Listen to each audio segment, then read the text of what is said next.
Hello students, welcome back. In today's lecture, we're going to start on a new topic, the respiratory system.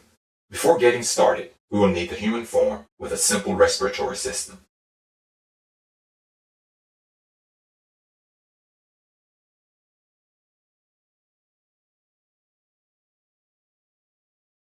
The term respiration has three meanings. The first is ventilation of the lung, also known as breathing. Secondly, respiration is the exchange of gases between the blood and the tissue fluid. And lastly, respiration is the utilization of oxygen by cells to produce ATP. This is sometimes specified as cellular respiration. There are two divisions of the respiratory system.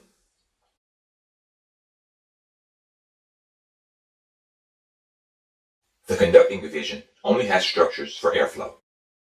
The respiratory division has structures that are involved in gas exchange. The gases move between the respiratory system and the circulatory system.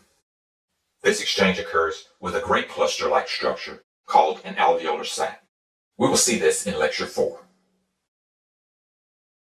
The first structure of the respiratory system is the nose. Air enters the nose, travels through the nasal cavity to a more posterior cavity. The cavity shown here in green is a muscular funnel which extends from the back of the nasal cavity to the opening of the voice box. The air then travels into the voice box, shown here as a purple color. This structure is also important in keeping food out of the airway. The air then travels into the windpipe, a rigid tube in front of the food pipe. From here, the air travels into two smaller tubes extending from the windpipe, one going to each lung. Now let's annotate these structures.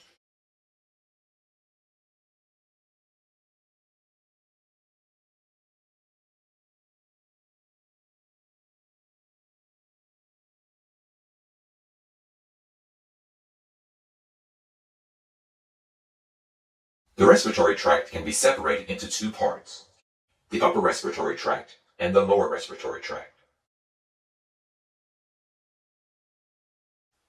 The upper respiratory tract contains all the structures within and above the neck.